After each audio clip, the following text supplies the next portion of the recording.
Hello students, welcome all of you in this online class. In this topic and in this video, we will read about consumer rights. Today we will read the first right to safety. In this topic, our topic is consumer rights. In this topic, we will read about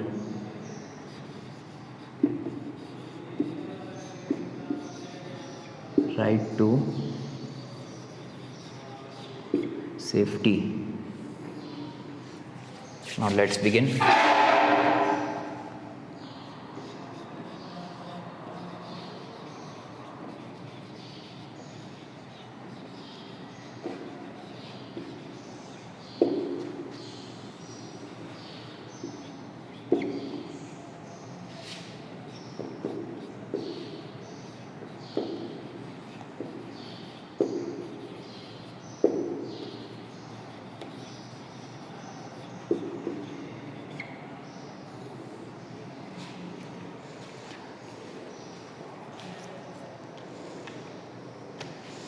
Today on the page number 79 in your government economics book, there is a story, Reggie's suffering.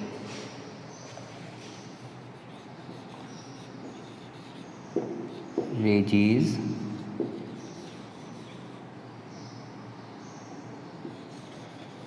suffering.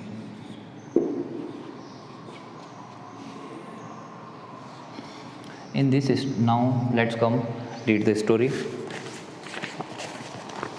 Reggie Matthew, a healthy boy studying in class 9th, was admitted in a private clinic in Kerala for removal of tonsils. It means Reggie Matthew.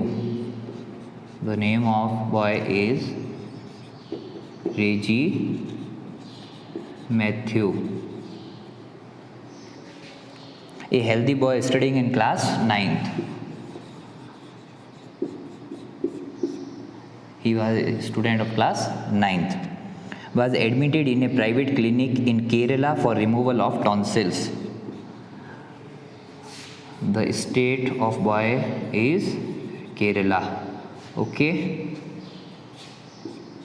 Admitted in a private clinic. उसे एक private clinic में admit किया गया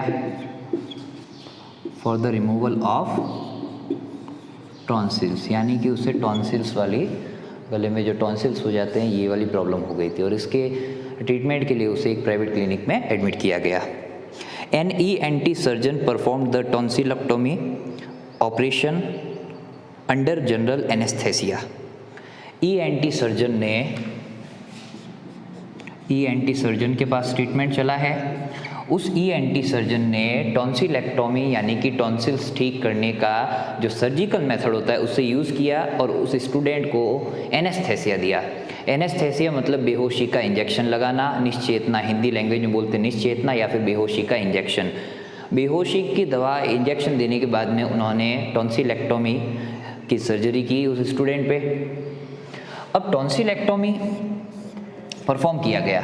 अब यहाँ पे कुछ problems आ रही है. An ENT surgeon perform the tonsillectomy operation under general anaesthesia as a result of improper anaesthesia. Reji showed symptoms of some brain abnormalities because of which he was crippled for life. अब यहाँ पे बताया गया है जो एनेस्थेसिया यानी कि बेहोशी का जो ट्रीटमेंट किया गया था वो सही तरीके से नहीं हो पाया.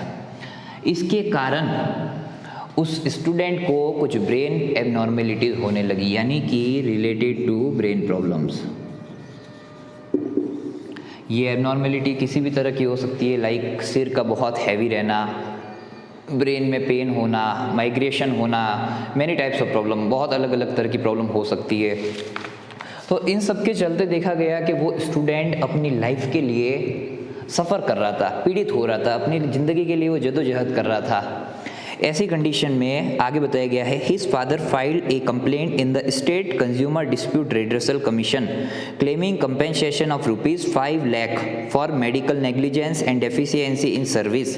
उसके पिताजी ने स्टेट कंज्यूमर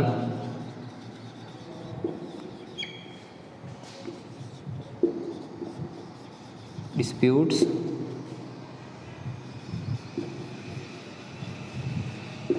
रिड्रेसल कमीशन में 5 लाख रुपीस के लिए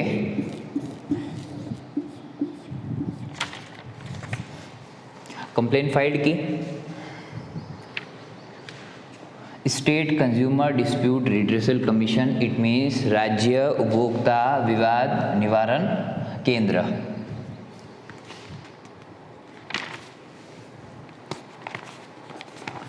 तो हमने देखा अमाउंट जो था वो 5 लाख रुपीस का है। यहाँ पे 5 लाख रुपीस का अमाउंट बताया गया है। उन्होंने कहा for the medical negligence and deficiency in the service, यानी कि चिकित्सकीय लापरवाही।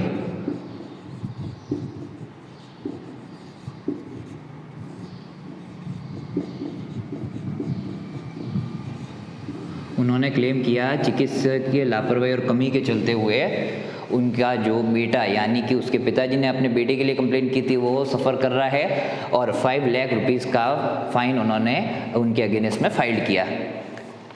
State consumer dispute redressal commission यानी कि राज्य उपभोक्ता विवाद निवारण आयोग के अंदर। अब आगे देखते हैं। The state commission saying that the evidence was not sufficient dismissed it. State commission ने कहा कि जो एविडेंस यानी कि जो सबूत उसके फादर यानी उसके पिताजी द्वारा पेश किए गए ये सबूत निराधार है और काफ़ी नहीं है 5 लाख रुपीस के कंपेंसेशन के लिए। तो स्टेट कमीशन ने इस पिटीशन को जो इन्होंने कंप्लेन की थी उसे खारिज कर दिया था, डिसमिस कर दिया था। Reji's father appealed again in the national consumer disputes redressal. अब रेजी के फादर यहाँ के फैसले से सेटिस्फाइड नहीं थे, इसलिए उन्होंने national consumer disputes redressal commission के अंदर अपना कंप्लेन फाइल किया। He filed complain in the national consumer dispute redressal commission. Now we will, it is located in New Delhi. It is located in New Delhi on central level for our India, in our India.